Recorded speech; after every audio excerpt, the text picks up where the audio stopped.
ప్రభుత్వ హాస్టళ్లకు సన్నబియ్యం సరఫరాతో అన్ని వర్గాల నుంచి ప్రశంసలు అందుకున్న తెలంగాణ సర్కార్ మరో కొత్త పథకానికి శ్రీకారం చుట్టింది. గర్భిణీలు, బాలింతలకు మంచి ఆహారం అందించేందుకు ఆరోగ్యలక్ష్మి పథకాన్ని ప్రారంభించింది.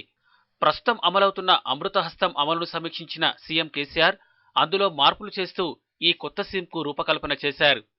తెలంగాణ రాష్ట్రంలోని 31,897 అంగన్వాడీ కేంద్రాలు, 4,076 మినీ అంగన్వాడీ కేంద్రాలలో దీన్ని అమలు చేయనున్నారు.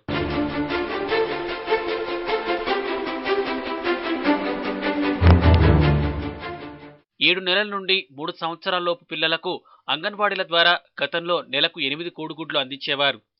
ఆరోగ్యలక్ష్మి పథకంలో ఇకపై పిల్లలకు నెలకు 16 కోడిగుడ్లు ఇవ్వనున్నారు.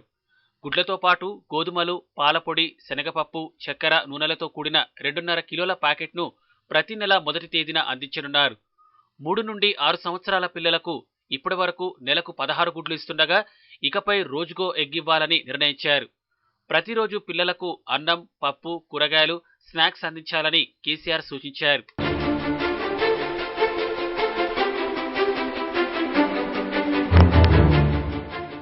ఇక గర్భిణీలు, బాలింతలకు గతంలో నెలకు 3 కిలోల బియ్యం, కిలో కందిపప్పు, అరకిలో నూనె అందించేవారు.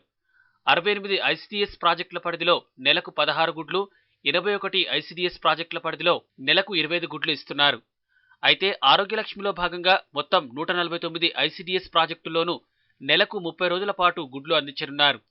గుడ్లతో పాటు కనీసం 25 రోజుల పాటు గర్భిణీలు, బాలింతలకు సంపూర్ణ భోజనం, 200 మిల్లీలీటర్ల పాలు ఇచ్చేలా ప్లాన్ చేస్తున్నారు.